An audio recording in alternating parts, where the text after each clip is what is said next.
దేవుని కృపను బట్టి మనమందరము మరి ఒక పర్యాయము డైలీ బ్రెడ్ని వినేదానికి ప్రభు ఇచ్చిన కృపను బట్టి వందనాలు.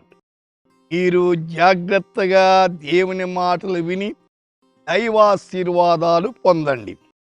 ఈ దినము సంఖ్యాకాండము 6వ అధ్యాయము 25వ వచనము. యెహోవా నీకు తన సన్నిధిని ప్రకాశింపజేయును. The Lord make his face shine upon you. యెహోవా तुझ पर अपनी मुख का प्रकाश चमकाए. ప్రియులారా, ఆయన సన్నిధి కాంతి మన మీద ఉండాలి. ఆయన సన్నిధి కాంతి ఉంటే చీకటి పారిపోతుంది, సైతాను కలిగించే అంధత్వం తొలగిపోతుంది.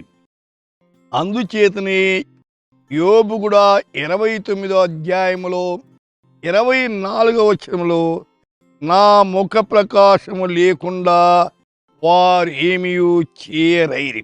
అవును, కుటుంబాలకేమి వ్యక్తులకేమి దేవుని ముఖ ప్రకాశము చాలా అవసరమై ఉన్నది.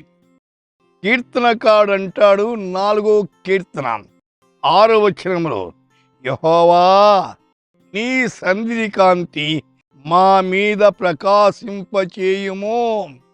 అవును, ఆయన ప్రకాశింపచేయాలి. ఆయన ప్రకాశిత మనకు అవసరమే. ఆదికాండం 43:29లో యోసేపు బెన్యామీను చూచి, నా కుమారుడా, దేవుడు నిన్ను కరుణించునుగాక అనెను. అవును, దేవుడు కరుణామయుడు. ఆయన కనికరించబట్టే మనం ఇంకా మన జీవిత యాత్రను కొనసాగిస్తున్నాం. 31వ కీర్తనలో 16వ వచనంలో, నా సేవకుని మీద నీ ముఖకాంతి ప్రకాశింపచేయుము, నీ కృపచేత నన్ను రక్షించుము.